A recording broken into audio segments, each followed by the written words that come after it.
Hello, it's Paul here once again. Welcome to my channel, Talking Music. For the next few minutes, we'll be talking facts, anecdotes, information, some secrets about the song. And the song in question today is this one. It's Take It Easy from the Eagles. Now, this song is a country rock classic, written by Jackson Browne and Glenn Frey. In fact, this song may well have been the one to have inspired country rock as a music genre.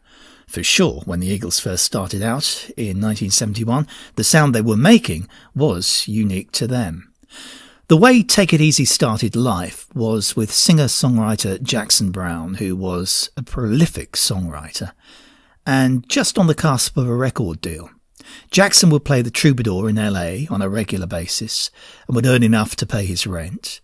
Glenn Frey at this time had met J.D. Souther, another songwriter, and Don Henley, also at the Troubadour, and Glenn and Don had sort of struck up a great friendship straight away over their music similarities, and through the Troubadour, where they occasionally played nights, had been asked to play with and eventually tour the southeast of the country with Linda Ronstadt.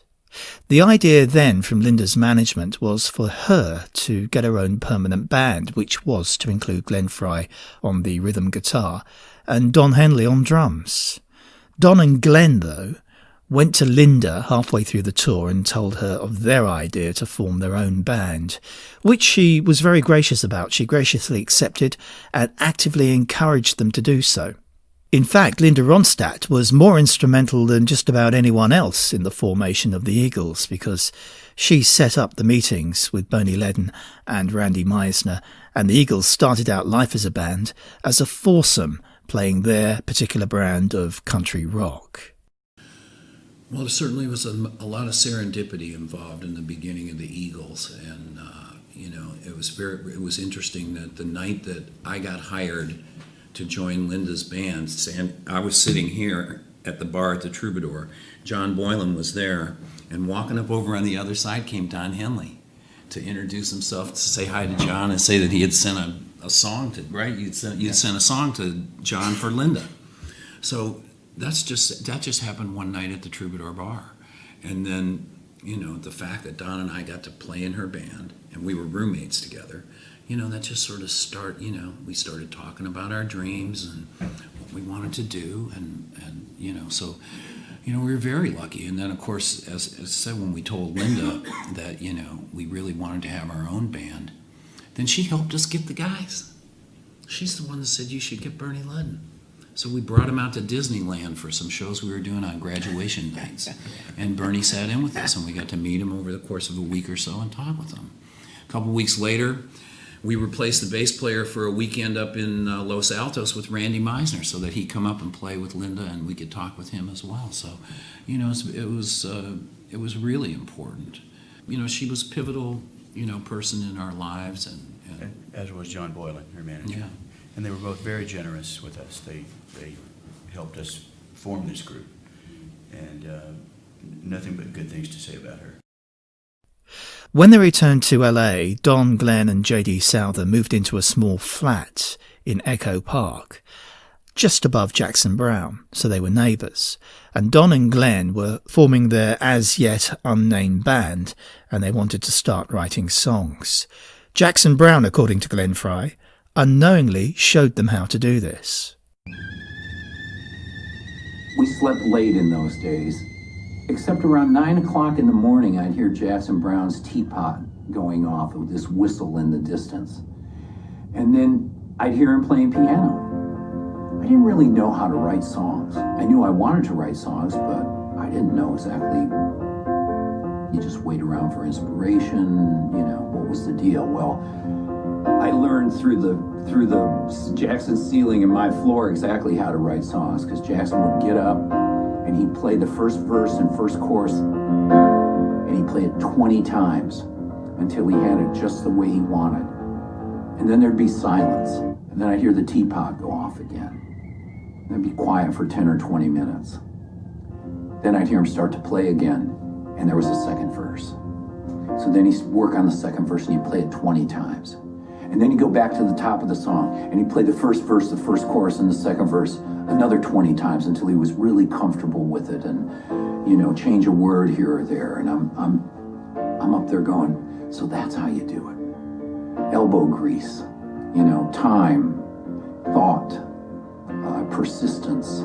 So the songs eventually started to take shape: Witchy Woman, Peaceful Easy Feeling, and the first song that Glenn and Don ever wrote together, Desperado.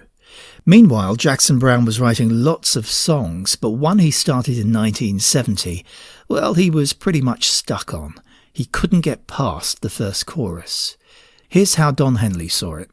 He wrote the song and had become disenchanted with it and had sort of put it aside, put it on the shelf. And Glenn Frey, who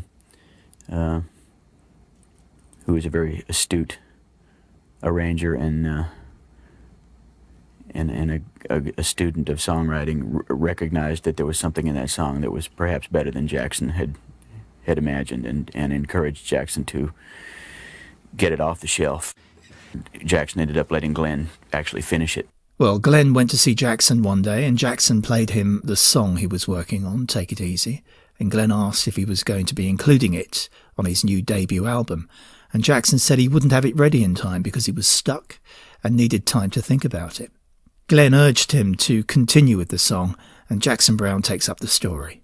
He said, let me know when it's done. He called me like 2 weeks later and said, is it done? I said, well, yeah, I'm still working on my record, you know, but I'm going to do it, you know. So then he called me, then he waited about a month, and he called me, he says, is it done? I said, no. He said, you want me to finish it? And I went, no, I can finish it. I'll do it. He came up with this great flatbed Ford thing, you know. I mean, that's like a real, you know, that's a transformation made right there. I mean, I dug the fact that all these women in Arizona were driving trucks. That appealed to me. But it's a girl, my lord, and a flatbed Ford. You know. So one of the things Glenn had learned from Jackson Browne's songwriting style was persistence. And this was something he was going to apply to Take It Easy. And over a 3-month period, Glenn asked Jackson if he could finish the song.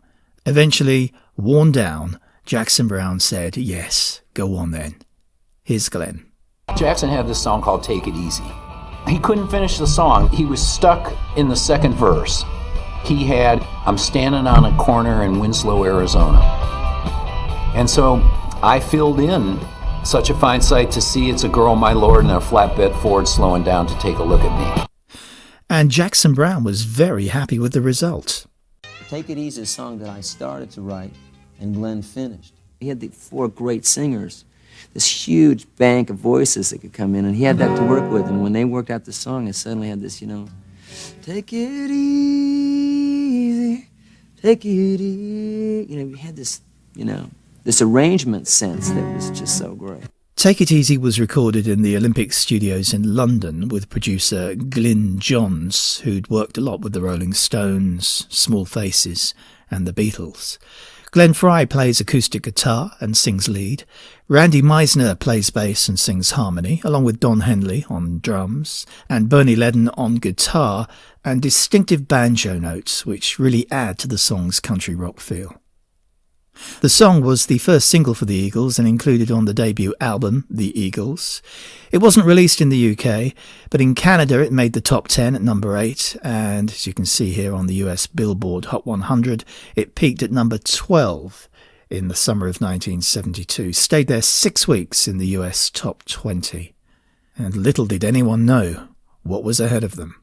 According to Glenn, the second verse of the song, the Winslow, Arizona verse, refers to a time when Jackson Browne's car broke down in Winslow, and he had to spend a day there waiting for it to be repaired. In 1999, the town of Winslow, as a courtesy to the song, which made its name famous, erected a life-sized bronze statue and mural at the corner of 2nd Street and Kinsley Avenue.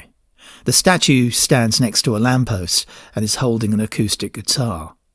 The site has attracted many visitors to the town, and in 2016 a life-size statue of Glenn Frey was added to honour his songwriting contribution to Take It Easy.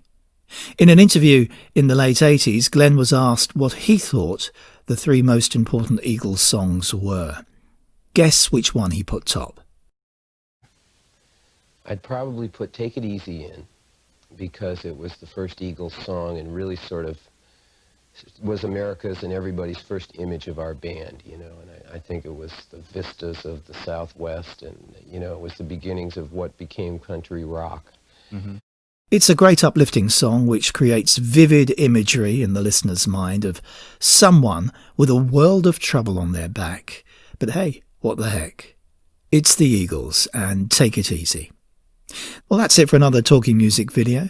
And don't forget there's more videos where we talk about some of the world's best known songs, facts, information, stories about the song, and little anecdotes. All you need to do is just subscribe to my channel to find out more. There's the subscribe button there. Please give it a click. And if you like this video, then please give it a like. So till the next time, and I'll very much look forward to it, look after yourselves, and I'll see you soon. Bye-bye.